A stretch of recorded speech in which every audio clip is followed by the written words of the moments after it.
Madam வணக்கம் madam. என்னோட பேர் வந்து எம் பாலகிருஷ்ணன். சொல்லுங்க சார். தமிழ்நாட்டின் முதலமைச்சர் மீது ஒரு கம்ப்ளைண்ட் பண்ணுனேன். ஹலோ ஹலோ ஹலோ என்ன மேடம் பேசவே மாட்டீங்க? சார் சொல்லுங்க மேடம். சார் சொல்லுங்க சார். அதாவது அப்துல் கலாம் இறுதி சடங்குக்கு தமிழ்நாட்டின் முதலமைச்சர் ஏன் போகல? என்ன காரணம்? ஊர் சுத்துறதுக்கு கட்சி தலைவர்கள் இறந்ததுக்கு பிறந்த நாளைக்கு போறாங்க. இந்திய குடிமகன். சொல்லுங்க சார். M Balakrishnan sir. என்ன சார் விஷயம் சொல்லுங்க. சொல்லுங்க சார். அதாவது சார் தப்பா நினைக்காதீங்க. சொல்லுங்க. தப்பா அதாவது என்னோட ஆதங்க சார் இது வந்துட்டு. சரிங்க. அப்துல் கலாம் இறந்ததுக்கு வந்து அவர் என்ன மாதிரி மனிதன் தெரியுமா? அவர் இறந்ததுக்கு வந்து ஜெயலலிதா அம்மா போகாது ரொம்ப வருத்தம் சார் மனசுக்கு. இல்ல தப்பா நீங்க ஒரு குடிமகன், நீங்களும் ஒரு தமிழ்நாட்டோட குடிமகன் தப்பா நினைக்காதீங்க. ஹலோ சொல்லுங்க. அவங்க அம்மா வந்து இப்போ யார் நரேந்திர மோடி வந்திருக்காரு, ராகுல் காந்தி வந்திருக்காரு, அண்ணன் திருமாவளவன் வந்திருக்காரு, ராமதாஸ் அன்புமணி, விஜயகாந்த் எல்லா கட்சி தலைவரும் வந்திருக்காங்க ஸ்பாட்டுக்கு. தமிழ்நாட்டு முதலமைச்சர் அம்மா அவர்கள் அவங்க வந்து போயிட்டு ஒரு அஞ்சலி செலுத்திருந்தா எவ்வளவு மரியாதையா இருந்திருக்கு. யோசிச்சு பாருங்க சார். நீங்களும் ஒரு தமிழ்நாட்டோட உரிமை சார். இது வந்து என்னோட ஆதங்கம் கிடையாது, தமிழ்நாட்டின் மொத்த குடிமக்களோட ஆதங்கம். இது வந்துட்டு அம்மா அவர்கள் ஏன் போகல ஸ்பாட்டுக்கு? ஒரு அரை மணி நேரம் ஹெலிகாப்டர்ல ஏறினா இறக்கிடுவாங்க. ஏன் போகல பிரச்சனை யாருக்குமே தெரியாதுங்களா சார்? அதெல்லாம் அதாவது உங்களை மாதிரி நீங்க நானு என்ன பிரச்சனை அது அவங்களோட அப்படி சொல்லிதான் சார் நம்மளாம் அப்படி பின்னாடியே போய்கிட்டு இருக்காங்க. அம்மாவுக்கு வந்து உடம்புநிலை சரியில்லை சார். அவங்க வந்து பெரம்பலூருக்கு கேஸுக்கு போகும்போது மட்டும் உடல்நிலை சரி இருக்கு, ராமேஸ்வரத்துக்கு உடம்பு சரியில்லை. நீங்க போனீங்க இல்லைங்களா சார்? என்ன சார்? அப்துல் கலாமோட நீங்க போனீங்களா இல்லைங்களா? நான் போயிட்டு பிளேன் 10,000 டிக்கெட் எடுத்து மதுரை டு சென்னை பிளேட்ல வந்திருக்கேன் சார், ஸ்டேஜ்ல. பரவாயில்ல சார், கிரேட் சார், உண்மையிலேயே பாராட்ட வேண்டிய விஷயம். நான் போயிட்டு வந்திருக்கேன், அதனால போன் பண்ணி பேசிக்கிட்டு இருக்கேன். நியாயமான விஷயம் தான். அவங்களுக்கு வந்து பாத்தீங்கன்னா அம்மாவுக்கு வந்து சிஎம்க்கு சார் ஒன்னு சொல்லுவா. சொல்லுங்க. ஒரு மனிதனை பாக்கணும்னு நினைச்சா எவனா இருந்தாலும் பாப்பான். அவன் பெட்ல போட்டுக்கிட்டு இல்ல உசுருக்கு போராட்டம். ஒருத்தனை பார்க்க கூடாதுன்னு நினைச்சா அவனை பார்க்காம தான் இருக்க முடியும். உடம்பு சரியில்லை, கார்ல பஞ்சரு, டயர்ல காத்து கிடையாது, பீஸ்ல கிடையாது, இந்த ஸ்கூல் குழந்தைங்க மாதிரிலாம் கம்ப்ளைண்ட் பண்ணக்கூடாது. தமிழ்நாட்டு முதலமைச்சர் உன் கட்சிக்காரன் ஒரு அதிமுக ஒரு மாவட்ட செயலாளருக்கு ஒரு அப்பன் செத்து போயிட்டேன், அம்மா செத்து போயிட்டா, நீ உடனே ஸ்பாட்டுக்கு போற, இரங்கல் தெரிவிக்கிற. இவர் அப்துல் கலாம் வந்து சாதாரண மனுஷன் வந்தா பரவாயில்ல, அவர் வந்து ஒரு என்ன சொல்றாங்க சுதந்திர தலைவர், இந்தியாவோட தலைவர், ரெண்டாவது சார், ரெண்டாவது நீங்க என்ன பேசுங்க, நான் என்ன கேட்டு இருக்கேன். ஒரு நிமிஷம் இருங்க. பிளஸ் பாயிண்ட் வந்து ஒரு தமிழ் பேசிட்டு இருக்கேன்ல, யோன்றீங்க மரியாதை பேசுங்க சார். ஏங்க அதெல்லாம் சொன்னேன் சரிங்களா? யோன்னு சொல்றீங்க அப்பெல்லாம் சொல்ல கிடையாது, நீங்க ஒன்றும் நினைச்சுக்காதீங்க சரிங்களா? ஒரு நிமிஷம் இருங்க. இவ்வளவு நேரத்துக்கு உங்க ஆதரவு பண்றீங்க, அண்டருக்கு வந்து பொம்பளை போலீஸ் வந்து வேலை செஞ்சுட்டு இருக்காங்க, இப்ப ஆதரவு கூட்டிட்டு இருக்கீங்க நீங்க. பொம்பளை இருந்தாலும் போலீஸ் சார், போலீஸ் போய் கம்ப்ளைண்ட் கொடுங்க. நீங்க நான் கம்ப்ளைண்ட் பண்றேன் சார், என் நம்பர் இது, நீங்க ட்ரேஸ் பண்ணுங்க, என்ன கைதே பண்ணுங்க. உன்ன யாரையும் கைது பண்றதுக்கு நீ யாரையும் உங்களை முதல்ல கைது பண்ணி என்னத்துக்கு போறீங்க? உங்களை கைது பண்ண சொல்றீங்க இப்ப நீங்க? ஏன் நான் வந்து ஸ்டேஷனுக்கு போக முடியல, போலீஸ் ஸ்டேஷன் போய் கம்ப்ளைண்ட் கொடுக்க வேண்டியதான். நீங்க கம்ப்ளைண்ட் எடுக்க மாட்டாங்க. அந்த ஸ்டேஷன் படி நான் போன் பண்ணாங்க, கம்ப்ளைண்ட் எடுக்க சொல்றேன். எந்த ஸ்டேஷன்? நான் எங்க இருக்கேன் தெரியுமா? எங்க இருக்க? நான் இப்ப ஏர்போர்ட்ல இருந்து போயிட்டு இருக்கேன், ஊருக்கு போயிட்டு. ஏன் ஊருக்கு போறேன்? நேரா போய் ஏர்போர்ட் ஸ்டேஷன் போய் கமெண்ட் கொடுத்தீங்க. ஸ்டேஷன் போனா மதிக்க மாட்டாங்க, யாராவது மதிக்க மாட்டாங்க. நீங்க இப்போ சொல்றேன்ல, கமெண்ட் எடுக்க சொல்றேன்ல, நீங்க எப்படி எடுக்க மாட்டேன் நீங்க சொல்றீங்க? அடிச்சு வரட்டாங்க சார். இப்போ நீங்க உங்க நம்பர் சொல்லுங்க, உங்க பேர் சொல்லுங்க, நான் கம்ப்ளைண்ட் பண்றேன். எங்க ஊர்ல போய் நான் கம்ப்ளைண்ட் பண்றேன். எந்த ஊர் உங்களுக்கு? நம்பர்ல பாத்து என்னோட வந்து சிவகங்கை மாவட்டம் அரசினி முத்துப்பட்டி போஸ்ட் எம் மலையாண்டி மல்லியா. எங்க அம்மா பேர் மல்லியா, என் அப்பா பேர் மலையாண்டி, என் பேர் பாலகிருஷ்ணன். பேரு உங்க பேர்லன்னு சொல்றீங்க, உன் பேரை சொல்ல மாட்டேங்கிறீங்க. என் பேர் M Balakrishnan. Mister Balakrishnan airport police complaint கொடுங்க, உங்க சிஎஸ்ஆர் கொடுப்பாங்க சரிங்களா? சார் கம்ப்ளைண்ட் நான் கம்ப்ளைண்ட் பண்ணி எடுக்கல சார், அதான் சார் சொல்றேன்ல. இப்படி போய் நீங்க சொல்றதான் கரெக்ட்னு பேசிட்டு இருக்கீங்களா? இல்ல சார், நீங்களும் யோசிங்க சார், ஏன் போகல? நீங்களும் ஒரு தமிழ்நாடு கவர்மெண்ட் சர்வெண்ட் சார். அதாவது நான் இப்ப போன் பண்ணி பேசிக்கிட்டு இருக்கேன், நான் எதுக்காக பேசிக்கிட்டு இருக்கேன்? தளபதியே வந்து மரியாதை பண்ணிக்கிட்டு இருக்காங்க. நம்ம தமிழோட முதலமைச்சர் எல்லாம் ஒரு ஆளா? இவங்க போறதுக்கு என்ன குறை? உட்காந்தோன்னு ஹெலிகாப்டர் போய் இறங்கலாம், 2 மேட்ச்ல அரை மேட்ச்ல இறங்கி பார்த்துட்டு ஒரு 2 பூ அள்ளி போட்டு உடனே வரலாம். என்ன அதுக்கு வந்து டைமே ஆகாது. அவங்க அப்பா மட்டும் காசா போகுது. தமிழ்நாடு கவர்மெண்ட் காசு தான் கொடுக்குறோம். அவங்க டிராவல் பண்றது சாப்பிடுறது எல்லாமே கவர்மெண்ட் காசு.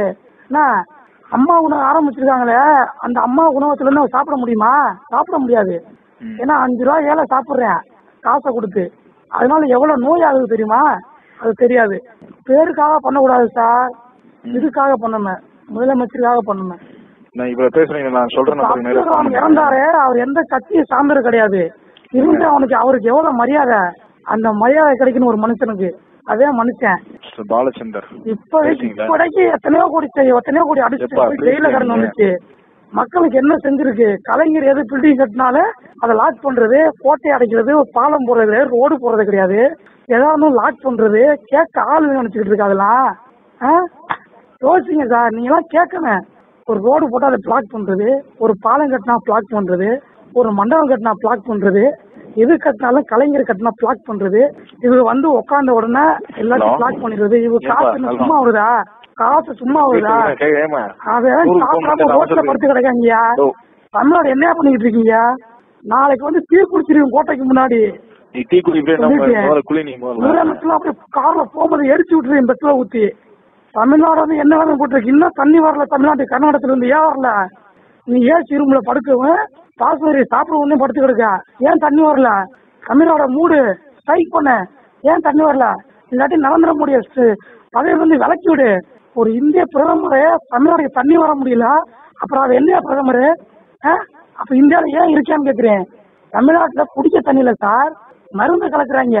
போய் பாருங்க, குப்பை தண்ணி ரோட்லயே தண்ணி கிடைக்க மாட்டேது. ஹலோ, தண்ணி கிடைக்க மாட்டேது சார். அந்த அவங்க குடிக்கிற 70 ரூபா தண்ணி, 100 ரூபா தண்ணி. போய் பாருங்க சார் குப்பத்துல. அதாவது குண்டிகளூருக்கு தண்ணி இல்லாம உப்பு தண்ணியை குடிச்சுக்கிட்டு, கடல் தண்ணியை குடிச்சுக்கிட்டு சாப்பிடாம அதான் கஷ்டப்பட்டு இருக்கேன் சார். 50 லட்ச ரூபா கார், பென்சு கார்ல சொகுசு உளுத்திய போயிட்டு அங்க மீட்டிங் அட்டெண்ட் பண்ணிட்டு ஏசி ஃபேனு அப்படி சொகுசா ஒரு 50 பேர் பாதுகாப்பு துப்பாக்கியோட வந்து வீட்டுல படுத்துக்கிட்டு கேட்டா உடம்பு சரியில்லை, காலு உடம்பு சரியில்லை, முதலமைச்சர் பதவியை ராஜினாமா பண்ணிரு. உன்னால முடியல, உன்னால வயசாயிருச்சுல, ராஜினாமா பண்ணிரு, வேற ஆளை நீ முதலமைச்சர் ஆக்கிவிடு. அப்புறம் எதுக்கு நீ முதலமைச்சர் இருக்க? உன்னால உடம்பு சரியில்லை, ஒரு இடத்துக்கு உன்னால போக முடியல, நீ முதலமைச்சர் இருக்காத, கட்சியை கலைச்சிரு, வேற ஆள போடு. ஏன் நீ முதலமைச்சர் இருக்க? இது எல்லாத்தையும் ரெக்கார்டு பண்ணிக்கிறீங்க. நாளைக்கு தினத்தந்தி பேப்பர்ல விடுறீங்க. என் பேரு பாலகிருஷ்ணன், என் நம்பர் நோட் பண்றீங்க. இதுக்கு வந்து நான் எந்த தயக்கமும் கிடையாது. இதுக்கு நான் ஃபுல் சப்போர்ட். நான் தூக்குல போட்டாலும் பரவாயில்ல. ஒன்னால நீங்க சரி சார், நீங்களே சொல்றீங்க ரீசன் உடம்பு சரியில்லைன்னு. உடம்பு சரியில்லாத இதுக்கு நீ எதுக்கு முதலமைச்சரா இருக்க? ராஜினாமா பண்ணிட்டு போயிட்டேரியா, அடுத்து வருவாயா முதலமைச்சரா? உனக்கு வயசு ஆயிடுச்சுல, உன்னால முடியல, ராஜினாமா பண்ணிரு. ஏன் நீ முதலமைச்சரா இருக்கா? ஏன் முதலமைச்சரா இருக்குன்னு கேக்குறேன். உன்னால முடியல, நீ எதுக்கு முதலமைச்சர் இருக்கீங்க? அம்மா அவர்களே, நீங்க ராஜினாமா பண்ணிட்டு வேற யாராச்சும் நிமித்திட்டு போயிருங்க. இல்லவும் அஇஅதிமுக கலைச்சிருங்க. வேற நல்ல ஆட்சி அமரட்ட, இல்லாட்டி அரசியல் கட்சி வேணாம், மக்கள் ஆட்சி இறந்துட்டு போட்டேன்.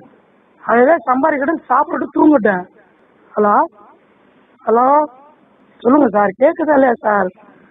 இது என்னோட ஆதங்கல சார், ஒட்டுமொத்த தமிழோட மக்கள் ஆதங்க சார். அதவே கேட்க முடியாம அதவே டீ கடையில, ரயில்வே ஸ்டேஷன், பஸ் ஸ்டாண்ட்ல பேசிட்டு இருக்காங்க சார். ஹலோ சொல்லுங்க சார். உங்களை மாதிரி நானும் ஒரு தொகையும் பேசிட்டேன். நீங்க சொல்றதெல்லாம் கேட்டு முட்டாளா நானு? ஆமா, நீங்க முட்டாள்த. இதெல்லாம் கேட்டுட்டு சும்மா இருக்கீங்கன்னா நீங்க முட்டாள்த. நீங்க ஒரு அறிவாளி, ஒரு ஆபீஸரா இருந்தா நாளை காலையில ஆக்ஷன் அடியா. நீ முட்டாளா இருந்தா விட்டுரு. நீ ஆபீஸரா இருந்தா ஆக்ஷன் அடியா. ரெக்கார்ட் ஆகும்ல? ரெக்கார்ட் ஆனா நீ காலை ஆக்ஷன். நான் சொல்ற நம்பர் நோட் பண்ண. அதெல்லாம் நீ பேசக்கூடாது. ஏன் நம்பர் நோட் பண்ணிக்க. நம்பர் நான் நோட் பண்ணா. நான் தானே போன் பண்ணிருக்கேன். நீ எதுக்கு நம்பர்? நான் என்னாலும் பேசுவேன். நான் சும்மா கிடையாது. நீங்க சும்மா தானே? அதான் ஓட்டு போட்டு சப்பிக்கிட்டு இருக்கேன், சோத்துக்கு சுண்ணி வந்துகிட்டு இருக்கேன். அதான் தண்ணி கிடைக்கல, ஒரு ஊர்ல விவசாயம் செத்துக்கிட்டு இருக்கேன். இவங்க சொகுசு புளுத்தி 50 லட்ச ரூபாய் காசு புளுத்துறது, ஹெலிகாப்டர் புளுத்துறது எல்லாம் தேவை புளுத்தியா? நான் கேட்கறியா? இதெல்லாம் தேவையா தமிழ்நாட்டுக்கு? இந்த மெட்ரோ ட்ரெயின்லாம் தேவை புளுத்தியா? ஒருத்தர் மெட்ரோல போக மாட்டேங்கிறேன். தமிழ்நாடு தேவையாதுன்னா ஒரு டிக்கெட் 40 ரூபா. ஏன் போயேன்? 5 ரூபா டிக்கெட் கொடுக்கவே அவன்கிட்ட காசு கிடையாது. 40 ரூபா கொடுத்து எதான் போயேன்? என்னென்ன ஸ்டேஷன் போ. இன்னைக்கு Abdul Kalam wine shop leave. நானும் சரக்கு அடிச்சிருக்கேன். இந்த பிளாக்ல விற்கிறேன் 250 ரூபா போட்டு. போலீஸ்க்கு வந்து 25,000 லஞ்சம். என்ன போலீஸ் லஞ்சம் எல்லாம் வாங்கிட்டுதான் விற்கிற சரக்கு? உன்னால ஒரு அக்யூஸ்ட பிடிக்க முடியுமாயா? ஒரு ரவுடியை பிடிக்க முடியுமாயா? முடியாது. அவனுக்கு லட்சத்தை வாங்கிட்டு விட்டுருவான் அவனை. கேட்டா போலீஸ் உங்களுக்கு கோர்ட் ட்ரெஸ், குழந்தைக்கு ஸ்கூல் ஃபீஸ், அது இது ரொட்டு ரோஸுக்கு இந்த 250 ரூபா போட்டு நடு ரோட்ல விரிச்சு வச்சு வித்துக்கிட்டு இருக்கேன். கேட்டாடே போலீஸ்க்கு நாங்க லஞ்சம் கொடுக்க முடியாது அப்படின்னு திமுறா பேசுறாரு. போலீஸ் காசு வாங்கிட்டு தான் போகுது. ஏமாந்த மக்களை ரட்டியத்தை அடிக்கிறது. ஏன் நாங்க 10 ரூபா காசு பஸ்ல போட்டாலே கண்டக்டருக்கு சம்பளம், புரியுதா? அதே மாதிரி ட்ரெயின்ல போனாலே அவங்க சம்பளம். அதை முதல்ல புரிஞ்சுக்கங்க. உங்களை மாதிரி ஆபீசருக்கு வந்து இதெல்லாம் எடுத்து பேசணும் சார். சாவு இன்னைக்கு வரும் நாளைக்கு வரும். நான் நாளைக்கு தூக்கு போட்டு செத்துருவேன். எனக்கு சாவு பத்தி காலம் கிடையாது. இப்ப கூட செத்துருவேன். தமிழ்நாடு கவர்மெண்ட்ல கேஸ் எழுதி போட்டு. நீங்க சொல்றது எல்லாமே நியாயமான விஷயம் தான். சொல்லுங்க சார். சரிங்களா? சொல்றது எல்லாமே நியாயமான விஷயம் தான். சரிங்களா சார்? நான் நியாயம் கிடையாது சார். ஓப்பனா சொல்றேன். நான் பேசுறது முதல்ல கேளுங்க. நீங்க இன்னைக்கு தமிழ்நாட்டுல விவசாய ராம்நாடு, சிவகங்கை, மதுரை இந்த தெற்கு சைடு பாத்தீங்கன்னா விவசாயம் கிடையாது. ரைட்டு. எல்லாருமே வெளிநாட்டுக்கு 10,000 சம்பளத்துக்கு போய் அந்நிய நாட்டுல அடிமையாவே இருக்கேன். எதுக்கு? 10,000 சம்பளத்துக்கு. பொண்டாட்டி, புள்ள, குடும்பம், சொந்த பந்தம், அப்பன் செத்தது கூட, அக்கா தங்கச்சி செத்தது கூட வர முடியல சார். அந்த அளவுக்கு கஷ்டப்பட்டு போறேன் தமிழ்நாட்டுல இருந்து. ஏன் போறேன்? வருமா? நீ வந்துட்டு சொகுசு போச்சு 60 லட்ச ரூபா காரு, 5000 பேர் உனக்கு பாதுகாப்பு, ரோட்ல போனா எவனும் வரக்கூடாது. நீ சொகுசா போலாம் வரலாம். இந்த குடிமகன் வந்தா நீ போய் கஷ்டப்படணும். ஓட்டு மட்டும் போறதுக்கு லீவு ஆகுன்னா ஒயின் ஷாப்ப லீவ் விட்டுறீங்க. ஆனா மறுநாள் திறந்து அந்த ஒயின் ஷாப்ல லாபத்தை பாக்குறீங்க. பள்ளிக்கூடத்தை பூரா கான்ட்ராக்ட்ல விட்டுவிட்டு ஒயின் ஷாப் பூரா கவர்மெண்ட் எடுத்து நடத்தினா இது என்ன நாயா? கேட்க ஆள் கிடையாதா? அத சும்மா அடக்கிட்டு இருக்காங்க. கொதிச்சான்னு வச்சுக்கோங்க, கொளிச்சிருவாங்க வந்து கோட்டையில. ஒரு தெருக்க முடியாது கோட்டையில. ஹலோ சொல்லுங்க சார், ஏதாச்சும் பேசுங்க சார். எனக்குலாம் 10 வயசுல வந்து ரொம்ப ஆதங்கமா இருக்கேன் சார். நான் தமிழ்நாடு ஏன் இப்படி போய்கிட்டு இருக்கு? என்ன நிலவரம்? ஏன் அதாவது ஏன் இந்த அளவுக்கு கஷ்டம்? என்ன குறை? அவன் இன்னைக்கும் பாத்தீங்கன்னா தமிழ்நாடு எத்தனையோ பேர் ரோட்ல படுத்திருக்கான். ஒருவேளை சோறு இல்லாம, வேலை வெட்டி இல்லாம ஏன் படுத்திருக்கான்? என்ன நிலவரம்? அவன் இது வரைக்கும் அரிசின்றதே தெரியாம வாழ்ந்துட்டு இருக்காங்க சார். தமிழ அரிசினா என்ன, சோறுனா என்னன்னு தெரியாம வாழ்ந்துட்டு இருக்காங்க. பூலையும் தண்ணியும் குடிச்சு வாழ்ந்துட்டு இருக்காங்க ஏதோ ஒரு காட்டு பகுதியில. அவனும் தமிழன், அவனுக்கு ஓட்டு முறைக்கு எல்லாமே இருக்கு. அங்கெல்லாம் ஏன் போக மாட்டா? ஏற்காடு மட்டும் போய் ஏரோப்ளேன்ல போய் இறங்கிற 10 நாள் ரெஸ்ட், 20 நாள் ரெஸ்ட்னு.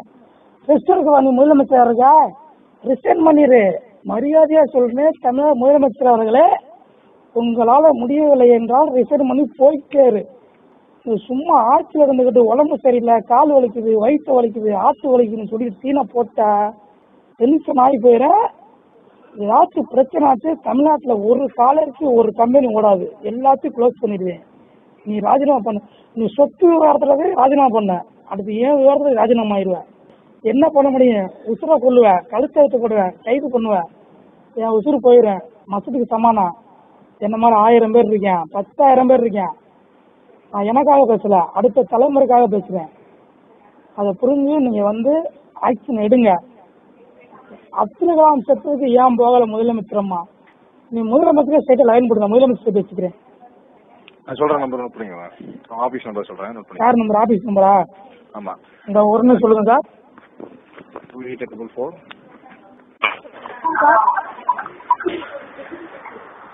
ஹலோ 2844.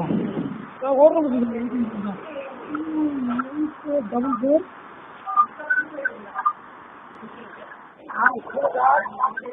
2844. அடுத்து சொல்லுங்க. 7701. சரிங்களா? இது வந்து பாத்தீங்கன்னா நம்ம சென்னை சீஃப் ஆபீஸோட கண்ட்ரோல் நம்பர். அவங்க தான் லைனை கனெக்ட் பண்ணுவாங்க. ஆமா, அவங்க தான் கனெக்ட் பண்ணுவாங்க லைனை. நமக்கு அந்த வசதி கிடையாது.